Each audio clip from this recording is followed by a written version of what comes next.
चलिए आज बात करते हैं एक ऐसे इंसान की जिसने सचमुच दुनिया बदल दी। और ये कहानी किसी आलीशान महल से नहीं बल्कि जमीन से, संघर्ष से शुरू होती है। एक ऐसे शख्स की कहानी जिसने लोगों को सिर्फ प्रोडक्ट नहीं, सपने बेचे। जरा सोचिए, एक ऐसा नौजवान जो हफ्ते में एक बार पेट भर खाना खाने के लिए मीलों पैदल चलकर मंदिर जाता था, जिसके सिर पर अपनी कोई छत नहीं थी और जो रात में अपने दोस्त के कमरे में फर्श पर सोता था। और फिर यही इंसान आगे चलकर दुनिया की सबसे बड़ी, सबसे कीमती कंपनी खड़ी करता है। सवाल ये है कि ये सब हुआ कैसे? चलिए इस कमाल के सफर को थोड़ा और करीब से जानते हैं। तो कहानी शुरू होती है कह सकते हैं एक भूखी और थोड़ी नासमझ शुरुआत से। एक ऐसी शुरुआत जिसने स्टीव जॉब्स को वो बनाया जो वो थे। अच्छा, कॉलेज ड्रॉप आउट, ये शब्द सुनते ही कई बड़े नाम दिमाग में आते हैं और उनमें से एक है स्टीव जॉब्स। लेकिन उनके लिए कॉलेज छोड़ना कोई अंत नहीं था, बल्कि एक नई शुरुआत थी। उन्हें ये एहसास बहुत जल्दी हो गया था कि उनकी असली दिलचस्पी कहाँ है, तो उन्होंने कॉलेज छोड़कर कैलीग्राफी जैसी क्लास में जाना शुरू कर दिया। और मजे की बात देखिए, यही वो क्लास थी जिसकी वजह से आगे चलकर एप्पल के कंप्यूटर्स में इतने सुंदर फॉन्ट्स आए। उस जमाने में ये एक क्रांतिकारी सोच थी। तो 1972 में कॉलेज तो छोड़ दिया, फिर 2 साल बाद 1974 में वो एक बिल्कुल अलग सफर पर निकले, भारत के सफर पर।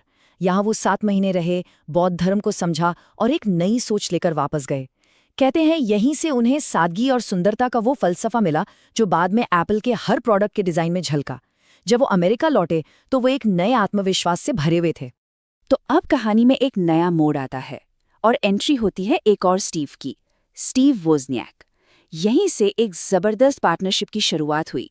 ये दोनों स्टीव मतलब जमीन आसमान का फर्क था दोनों में, पर शायद इसीलिए इनकी जोड़ी इतनी कमाल की थी। वोज़नियाक एक जीनियस इंजीनियर थे जो टेक्नोलॉजी का जादू जानते थे, और जॉब्स वो एक विजनरी थे।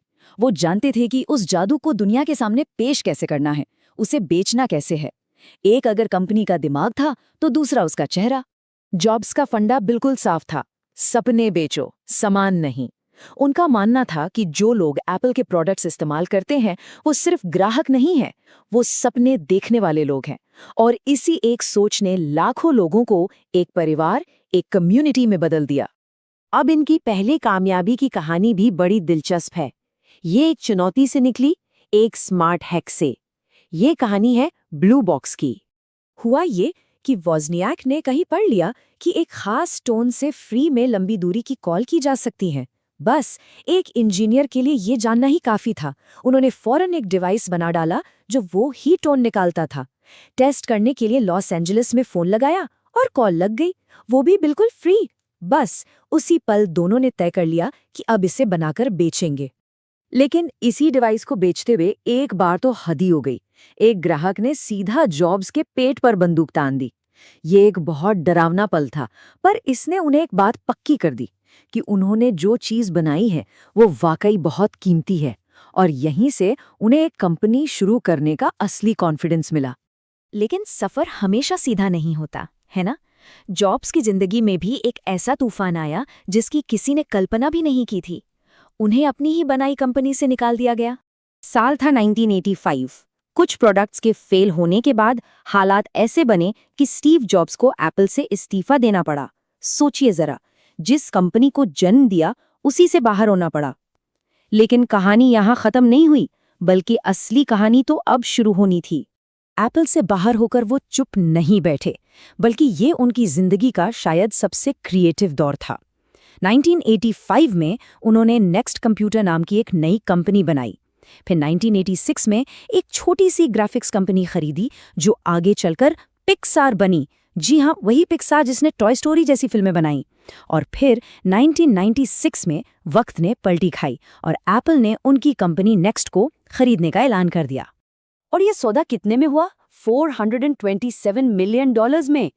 इसी डील के साथ स्टीव जॉब्स की एप्पल में जबरदस्त वापसी हुई, एक शानदार कमबैक। वापस आते ही जॉब्स ने जो किया वो कमाल था। उन्होंने सबसे पहले कंपनी में फैली सारी उलझन को साफ किया। कहाँ 450 से ज्यादा प्रोडक्ट्स थे, उन्होंने उन्हें घटाकर सिर्फ 10 कर दिया। उनका मंत्र साफ था, क्वालिटी क्वांटिटी से ज्यादा जरूरी है। और फिर उन्हीं के नेतृत्व में आईपॉड, आईट्यून्स और आईफोन जैसे प्रोडक्ट्स आए जिन्होंने पूरी दुनिया ही बदल दी। तो अब बात करते हैं उस फलसफे की, उस सोच की जो स्टीव जॉब्स को स्टीव जॉब्स बनाती थी, खासकर उनकी जिंदगी के आखिरी सालों में। स्टे हंग्री स्टे फूलिश, यानी भूखे रहो मूर्ख रहो। ये उनकी स्टैनफोर्ड स्पीच के सबसे मशहूर शब्द हैं। इसका मतलब बहुत गहरा है कि सीखने की भूख कभी खत्म न हो और कुछ नया ट्राई करने में मूर्ख कहलाने से कभी डरो मत। हमेशा एक नौसिखिए की तरह सीखते रहो। ये सोच आई कहाँ से? मौत को बहुत करीब से देखने के बाद।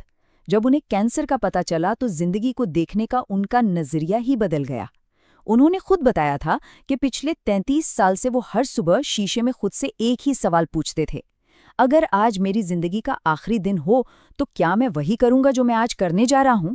और चलिए जाते जाते एक मजेदार बात जो उनकी अलग सोच को दिखाती है। स्टीव जॉब्स की गाड़ी पर कभी नंबर प्लेट नहीं होती थी। क्यों? क्योंकि कैलिफोर्निया में एक कानून था कि नई गाड़ी पर आप 6 महीने तक बिना प्लेट के ड्राइव कर सकते हैं। तो जॉब्स हर 6 महीने में एक नई कार लीज पर ले लेते थे। मतलब हमेशा सिस्टम में भी एक नया रास्ता खोज ही लेते थे। तो स्टीव जॉब्स हम सब के लिए एक बहुत बड़ा सवाल छोड़ गए।